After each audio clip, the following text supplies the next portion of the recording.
Assalamualaikum warahmatullahi wabarakatuh. Halo teman-teman semua, apa kabarnya hari ini? Semoga baik-baik saja ya. Nah, pagi ini kita akan belajar di tema 7, subtema 3, pembelajaran 1 dan 2 tentang kebersamaan di tempat bermain. Sebelum kita belajar, alangkah lebih baiknya kita berdoa terlebih dahulu ya. Berdoa dimulai. Berdoa selesai. Di sini ada sebuah teks tentang kebersamaan di tempat bermain. Mari kita perhatikan. Setiap siswa memiliki teman. Siti memiliki teman di sekolah dan di rumah. Mereka bertemu untuk belajar dan bermain. Di sekolah, Siti dan teman-temannya bermain di halaman sekolah. Mereka bermain saat jam istirahat. Di rumah, Siti dan teman-temannya bermain di lingkungan rumah. Halaman, lapangan, dan sungai adalah tempat bermain yang menyenangkan. Bermain di taman. Pada hari Minggu, Siti dan teman-temannya bermain di taman. Mereka bermain kucing dan tikus. Bermain di taman membuat badan menjadi segar. Setelah bermain kucing dan tikus, Siti penasaran tentang kisah kucing dan tikus yang bermusuhan. Siti kembali ke kelas menemui ibu guru untuk mencari informasi tentang kisah kucing dan tikus.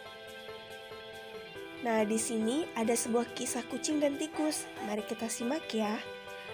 Dahulu kala, ada tikus bersahabat. Kemana saja kucing pergi, tikus selalu ikut.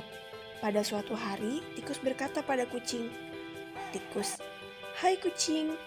Kata kucing, "Ada apa?" "Mari kita makan ikan asin." "Di mana kita bisa mendapatkan ikan asin?" kata kucing. "Itu di sana, digantung di rumah Pak Tani. Ikan asin yang amat banyak. Kita akan puas memakannya." Rupanya, kucing tertarik pada usul tikus. Ketika malam tiba, tikus dan kucing berangkat ke rumah Pak Tani. Mereka bersepakat tikus akan memanjat ke atas, sedangkan kucing menunggu di bawah. Sebelum memanjat ke atas, tikus berpesan. Kata tikus, "Kalau ada ikan asin yang jatuh ke sini, cepatlah kamu melompat dan menerkam. Jangan sampai ikan asin itu terpental keluar kamar ini. Nanti kita ketahuan."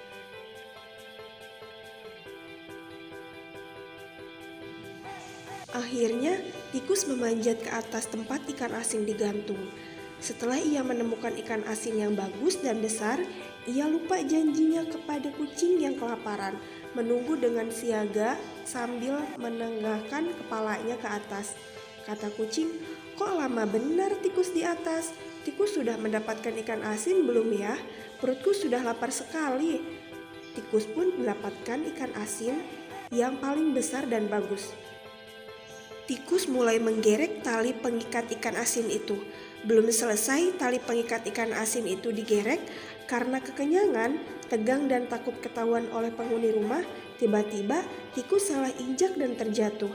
Sebelum sampai ke bawah, tikus berkata, "Jangan kau makan saya adalah tikus kawanmu, jangan makan saya." Kata kucing, "Ikan asin, sin." Kata tikus, "Aduh, saya bukan ikan asin, saya kawanmu. Saya belum sempat menjatuhkan ikan asin itu, lalu saya terjatuh. Kucing, saya bukan ikan asin." "Meong, ikan asin, meong," kata kucing. Kucing tetap tidak menghiraukan tikus dan merasa tertipu olehnya. Disinilah asal mulanya kucing dan tikus tidak akur. Tikus merasa sakit hati pada kucing yang memakannya. Kucing pun tidak percaya lagi pada tikus, sebab tikus telah memakan ikan asin sendiri.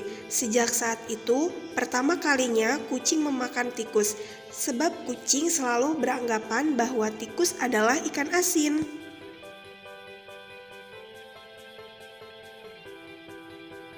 Dongeng adalah cerita yang belum diketahui kebenarannya.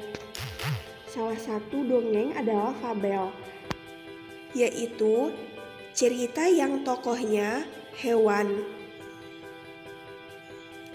atau binatang. Contohnya, kecerdikan membawa kebaikan, bebek selalu hidup rukun. Ikan asin dan burung, kancil mencuri timun. Ciri-ciri fabel. Ciri fabel adalah yang pertama, menggunakan hewan sebagai tokoh cerita. Tokoh hewan memiliki karakter dan sifat seperti manusia. Yang ketiga, memiliki alur cerita. Dan yang terakhir adalah memiliki pesan-pesan kebaikan di dalam ceritanya.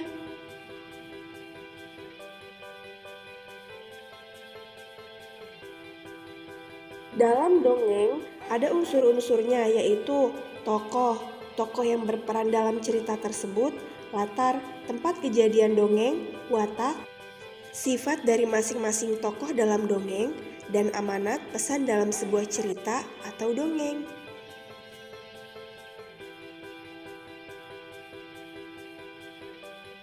Nah, selanjutnya dari cerita yang tadi, tokoh tersebut adalah kucing dan tikus.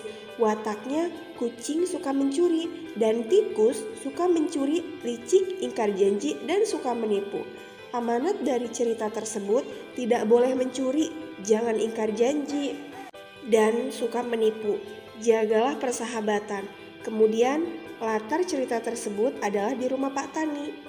Nah teman-teman, masih ingatkah kalian tentang pecahan setengah, sepertiga, dan seperempat? Nah, kalau kalian lupa, Ibu akan ulas lagi pelajaran yang sudah ada. Mengenal pecahan. Nah, di sini ada sebuah donat utuh satu. Nah, jika dibelah itu menjadi setengah. Nah, donat yang kedua, satu donat masih utuh. Nah, jika dipotong sedikit maka bukan jadi setengah. Coba kita perhatikan ya donatnya. Nah, di sini ada satu donat. Dibagi menjadi dua sama besar. Satu bagian donat dari dua bagian donat. Nah, artinya 1/2. Dibacanya yaitu setengah atau 1/2. Selanjutnya di sini ada gambar banyak kue, yaitu ada 2. Di bagian kue pertanda X menyatakan pecahan 1/2. Hari ini Siti bermain di halaman sekolah melihat ada beberapa temannya bermain bola. Siti ingin menggambar suasananya di halaman sekolah. Ada 3 siswa bermain bola di halaman. Siti membuat sketsa gambarnya. Nah, di sini Siti menggambar sebuah sketsa. Dan ini adalah sketsa yang sudah Siti gambar. Selanjutnya di sini ada sketsa yang sudah Siti warnai. Nah, ini hasilnya teman-teman. Langkah menggambar, yang pertama siapkan alat dan bahan. Yang kedua, lakukan pengamatan atau observasi. Yang ketiga, buatlah sketsa gambar. Yang keempat, berikanlah warna, dan alat dan bahan yang digunakan yaitu pensil, krayon, dan penghapus. Selanjutnya di sini ada teks, bermain di kolam renang. Siti dan teman-temannya bermain di kolam renang. Mereka bermain berkelompok. Laki-laki membentuk kelompok, perempuan membentuk kelompok. Beberapa siswa berbeda suku, bahasa, dan agama. Semua kompak dan saling bekerja sama. Siti dan teman-temannya membagi kelompok dengan adil, laki-laki dengan laki-laki, perempuan dengan perempuan. Setiap siswa mencari kawan main yang memiliki tinggi badan yang sama. Nah, coba teman-teman, bagaimana sikapmu terhadap teman yang berbeda tinggi badannya? Kita harus tetap bermain bersama, tidak mengejek, saling menghormati, dan saling membantu tentunya. Jadi tidak ada perbedaan antara tinggi badan dan yang lainnya.